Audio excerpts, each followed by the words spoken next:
In this video, I'm going to give you all the information you need about B2B data, what it is, where it comes from, and how to use it in your day-to-day sales and marketing. Let's go. Hi, it's Emily Lou here from Cognism, the world's best all-in-one globally compliant prospecting solution.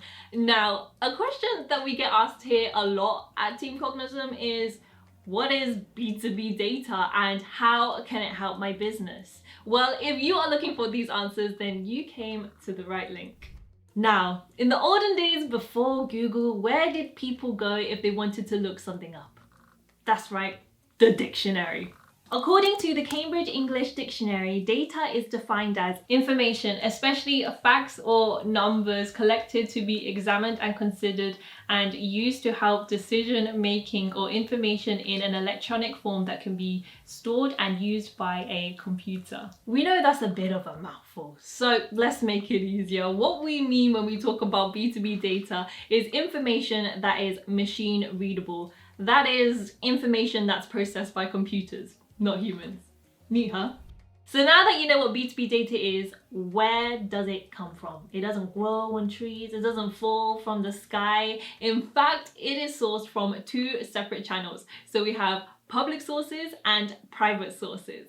A public source is anywhere with data that is freely available and in the public domain. So that's things like websites, social profiles, and online news articles. A private source is any source where the data is restricted from public view. Normally, they could only be accessed if you have permission, if you have a subscription, or if you cough up some cash. They include things such as paywalled websites, financial and market intelligence platforms, and DaaS, that's data as a service providers. Did you know that there are 5 types of B2B data? That's right, there's 1, 2, 3, 4, 5. The first one's easy, and this is demographic data. This relates to personal and geographical characteristics.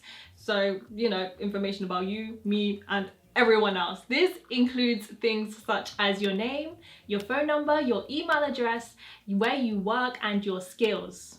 It's really useful for salespeople. Like, have you tried calling someone without a phone number? The second type of B2B data is based on company information, and we call this firmographic data. The sort of stuff that's in this category are things like company names, company addresses, industries they work in, and how much revenue they make per year. Technographic data is the third type, and it means what it says on the tin.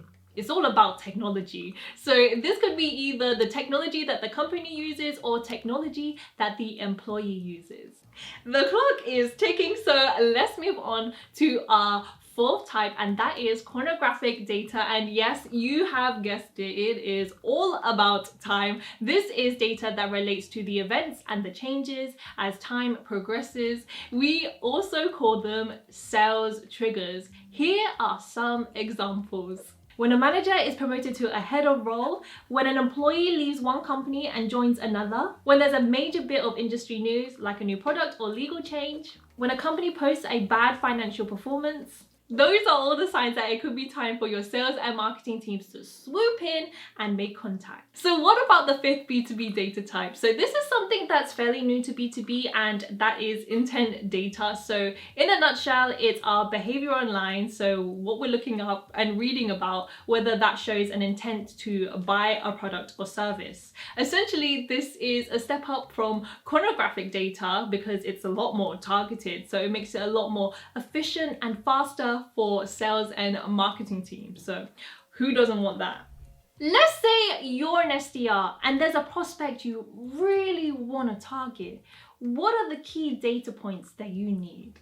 Here at Cognism, we think that there are 6 key data points that you need in B2B. And if you don't have these, then your prospect engine will be stuck in second gear. So these include first name, last name, job title, company name, direct dial phone number, and business email address. So now you know what it is, where it comes from, and what the different types are, but what can you actually do with B2B data?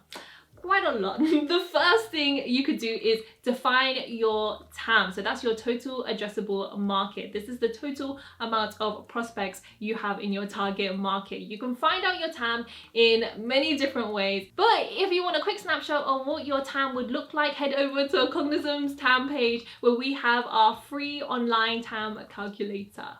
B2B data can also help you to create your ICP, which is your ideal customer profile, which essentially is just a portrait of your perfect customer, which you can then use to find others just like them. We've touched on this already, but B2B data can also be used for lead generation. That is sourcing your ideal customers and their contact details. Word of advice though, make sure you're using the best quality data, otherwise your lead gen just won't take off. No lead lists. Next up, outbound sales. B2B data powers almost everything a salesperson does, from cold calling leads, emailing prospects, and selling on social media. Marketers, we haven't forgotten about you. B2B data can also be used for demand generation, so that's all the activities that are used to attract new buyers to your brand. So things like content marketing, lead nurturing, and PPC. They all use data in order for them to work properly. So there you have it. There is everything that you need to know about data in B2B sales and marketing. Stay tuned for more great content from Cognism. If you like this video, don't forget to like, share, and subscribe. And I'll see you next time for more actionable sales and marketing tutorials.